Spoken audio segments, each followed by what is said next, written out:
need us to get on with it. Hey, it's Ellie. Welcome back to my channel, and today we are talking about the Dragon Prince Season 4. Again, this is my second time recording this video. Now, I have feelings about this. Overall, before we get our little fingers fixing in the comments, because I know you saw the title of this video, I was disappointed by this season. But more from a technical standpoint and less from the actual season itself. First of all, I think that the episode's way too long. Too long. I actually watched this on 1.5 speed because that's how much nothing was happening within these episodes. There was a lot of fluff, a lot of filler in these episodes that I think dragged it out to 9 episodes, when I think if we condensed it, it would have been 6. I like the whole cutaway thing. That was cool, but I think there was a lot of cutaways that led to nothing, which I will talk about in a second. But yeah, overall, disappointing season, but I do think we're headed in a good direction if this doesn't continue, if this trend doesn't continue. Again, it's all technical, and I want to talk about it today. So if at any time you like this video, please give it a like and subscribe, because I make videos like this all the time, and comment down below how you feel about this. I know this is probably going to be a little bit of a debated one because I'm being negative about something, and I'm not trying to stir like any drama or anything. I just literally am disappointed in the season, and this is my reaction. So let's get into it. So firstly, I want to know why we abandoned the weekly format, specifically with Netflix. I think Netflix is kind of the only one still clinging on to this season format. I don't know why we did it. It was fine when it was old shows that people want to binge watch all at once, but for originals, why are we doing this? Why are we doing seasonally? I think we should go back to weekly, especially for cartoons. But it's funny enough, I think that animation is the only area that they're doing this to. To give an example of how this killed the hype, which is something that happened to the show. I think that the show hype was not there at all, mostly because I don't think the show was marketed very well. I saw maybe a teaser during the middle of summer, and then the trailer came out last month or so, and then crickets, and then we got a little bit of a sneak peek right before the show came out, and then the show's out, and no one knew about it. I asked my friends, like, hey, you watched the new Dragon Prince yet? And they're like, a new season came out? No one fucking knows about it. That hype was immediately killed down. I only saw like a couple people talking about it on Tumblr. It wasn't even trending on Tumblr, which things don't need to trend to be good if you have a small but mighty fandom. But Dragon Prince isn't a small fandom. From what I can remember, Dragon Prince was pretty damn mighty. So it doesn't make a whole lot of sense that people aren't talking about it to the point where it's trending on Tumblr. But again, things don't need to trend. It's just weird that I didn't see a whole lot of people talking about it. But back to the whole weekly format thing. Look at stuff like JoJo's Bizarre Adventure. The newest season that came out with Jolene, the hype for that was killed. I remember originally the hype for that show was off the charts, especially coming after part 6. Part 6 was amazing, but I think what helped make it amazing was that anticipation every week. That show was trending every week. People were talking about it every single fucking week. That show's momentum was completely and utterly killed by releasing it in chunks. No one was talking about it after a couple of days. JoJo's Bizarre Adventure is also really heavy to get through. A lot happens pretty often in that show. So when I say heavy, I don't necessarily mean the content. I just mean it's a lot to take in all at once. A lot of crazy shit happens. It's very camp. I love JoJo's. Camp as fuck. But no one was talking about it because I haven't even finished it because I haven't had the time because it's all there all at once, and now I gotta make time to watch the whole thing. Weekly is better, especially for anime, especially for animation in general. Look at Bridgerton and Euphoria. Euphoria was on HBO Max and Bridgerton was on Netflix. Those shows released weekly and they were trending every single fucking week. If you feel like you don't know if the show's gonna do well or not, you can take the Amazon Prime Video approach, which with Invincible and The Boys, my friend pointed out to me, those shows had an episode or 2 released at once. The first 3 episodes released season premiere, and then after that it was weekly, and people loved it. Invincible, hello? I don't even I already made a video about Invincible. But yeah, when you kill the momentum for a show like that, especially animation, no one's talking about it past the week it comes out. I don't even know if this video is gonna do well because I'm talking about it almost 2 weeks after this show had come out. Who knows if anybody even cares anymore? I mean, I hope you do, and I don't really care. Otherwise, I'd be making videos like this every day, and I don't want to do that. But the point still stands. who is talking about this show right now? Like, for real. And that's not because the show is bad. We'll get to my disappointment in the season itself in a second. But I feel like it wasn't marketed properly and it wasn't put out properly. And that sucks, especially when there's so much heart and soul that goes into these shows and they just get shafted. So let's talk about the show. Again, I'm talking mostly about technicality here. So please don't think that I'm attacking the writing or any of that stuff. That has its own little merit. I have a little section for it, but most of my criticisms are coming from the technicality of the show, which is the fact that it's too long. This season was 3 episodes too long. It was 9 episodes. It should have been 6.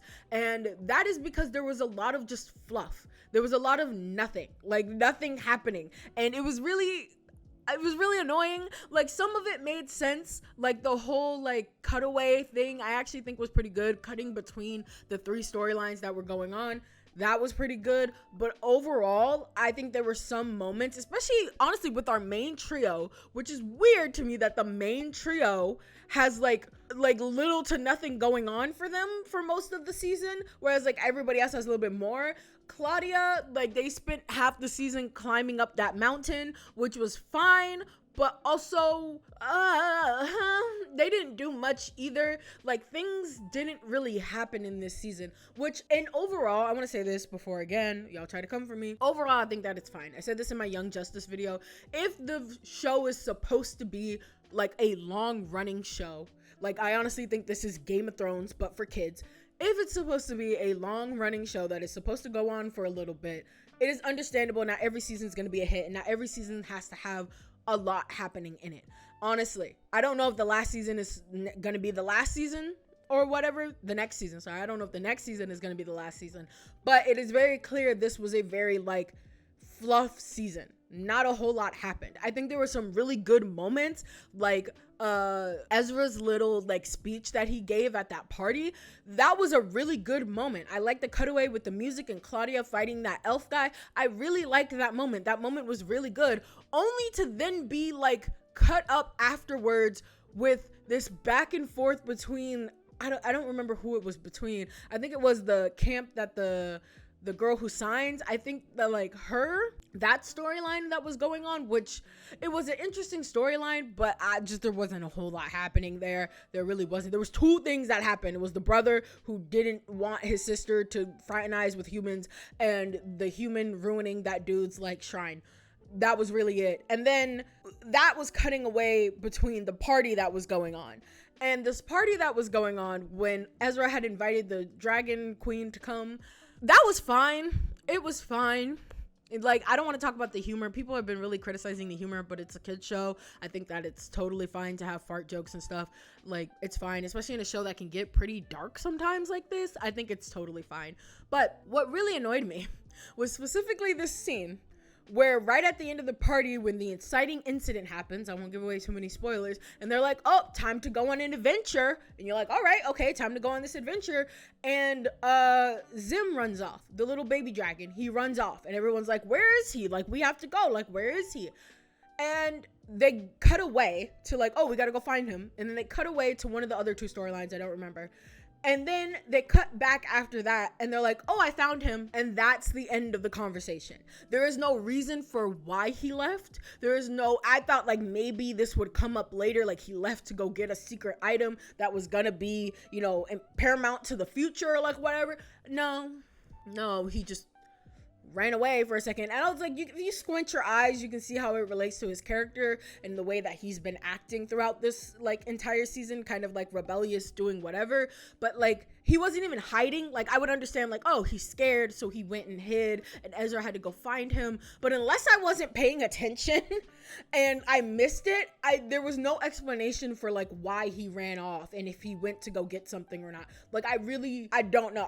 Maybe I just wasn't paying attention, but I swear to God, like, there was no explanation for that at any time in the series. And that really stood out to me as like, there's just padding. Like, why was that there? And maybe something was supposed to be there. Again, this was like, I think, made during quarantine, so a lot of stuff probably had to get cut, which is fine. But I feel like maybe Netflix, and I was talking to my friend about this, I was like, did Netflix force them to have 10 episodes? Because there was no reason to have 10 episodes. It would have been 6 episodes and I would be singing a completely different tune. Because while I do believe that not much happened plot-wise, I do think we got a really good cliffhanger to lead into the next season, so I'm not even that mad at it. But the fact that it was dragged on for 10 episodes, I feel like they were forced to make it 10 episodes, because otherwise you only had enough content really for 6. Like 2 episodes for each storyline that was going on. There were 3 storylines going on. And that was really it. Because they only did, I think everyone only did about 2 things. Like this, like each group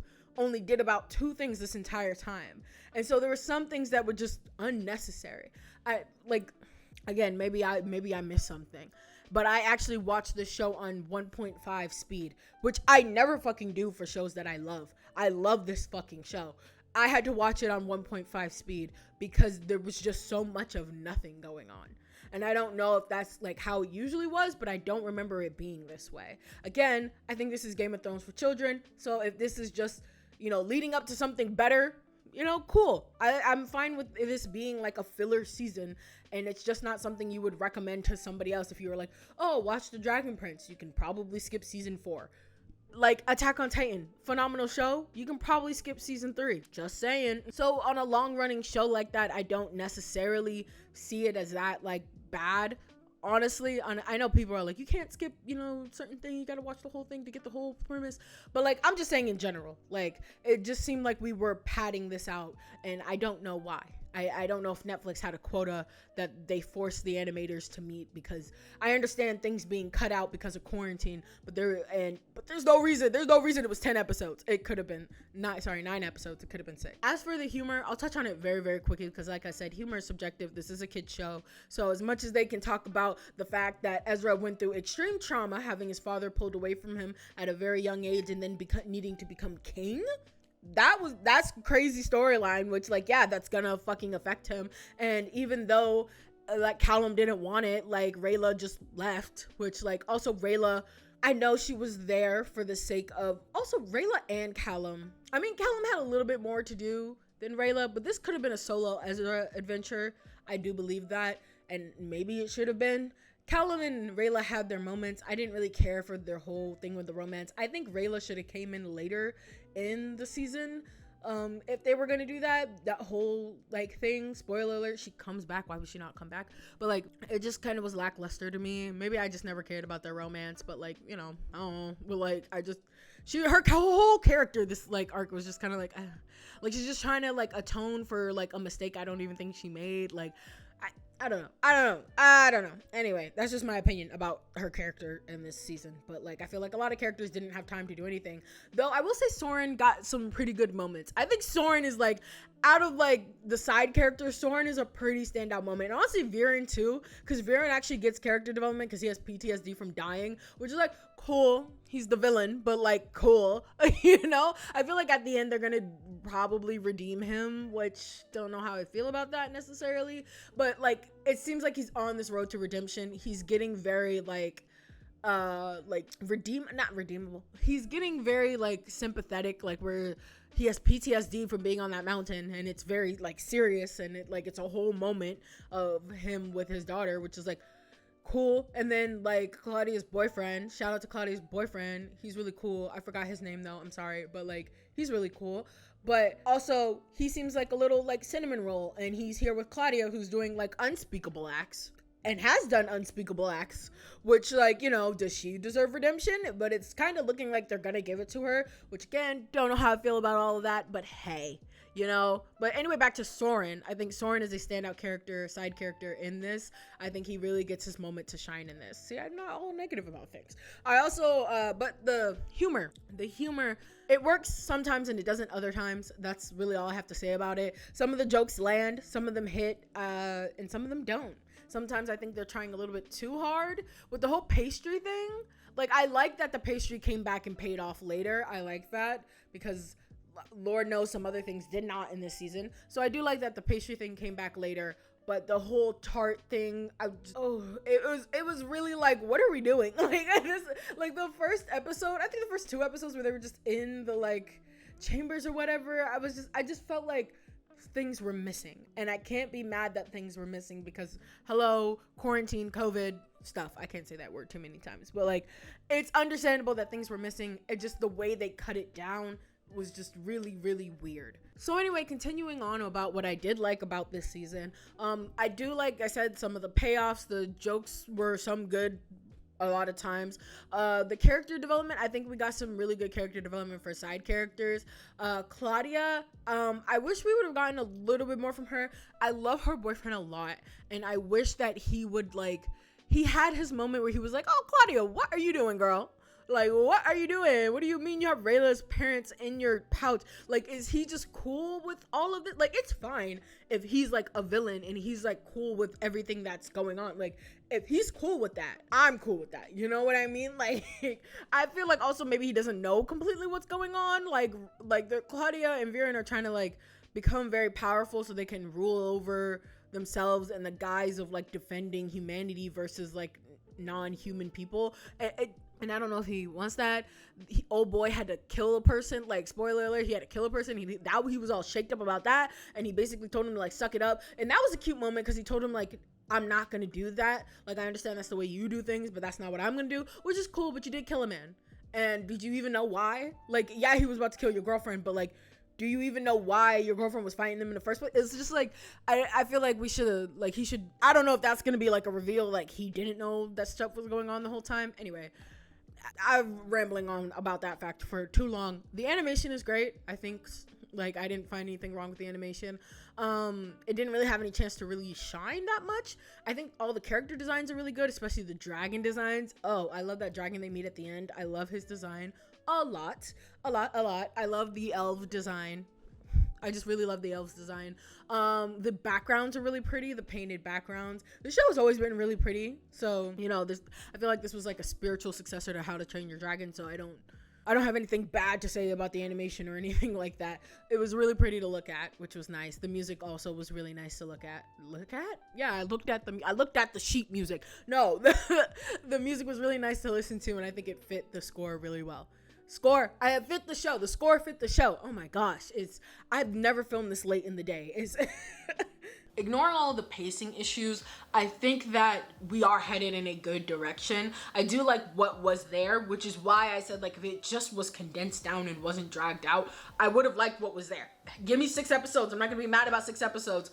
I like what was there. I like the stuff going on with I don't know if they were fire elves. I'm sorry, I forgot who they are, but the like fire elf people and the humans, I like that. I like that whole conflict there. I think that was one of my favorite storylines out of the 3 of them. Like, yeah, I think it's my favorite storyline. I honestly put the Claudia Viren storyline last just because nothing happened. They spent half of the season climbing up a rock and then climbing back down and then talking. So, you know. Anyway, and oh yeah, and when they hatched that thing and then nothing really came of it,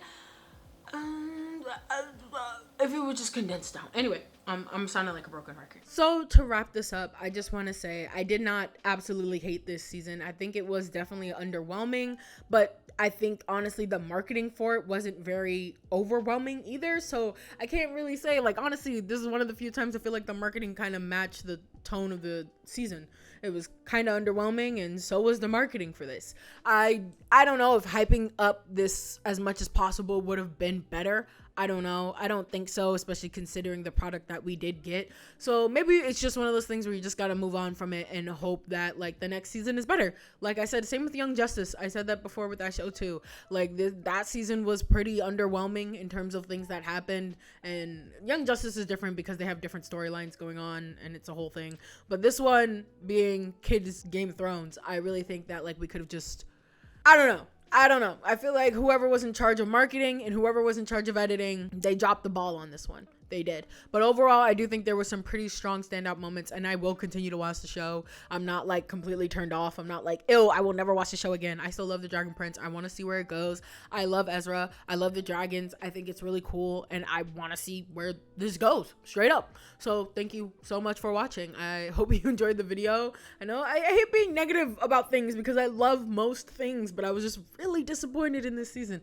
Anyway, next week, you get to see Studio Ghibli. I have a really interesting video about Spirited Away that I can't wait for you to see, because I was gonna say something not indicative of a child's show, a video about a child's show. No.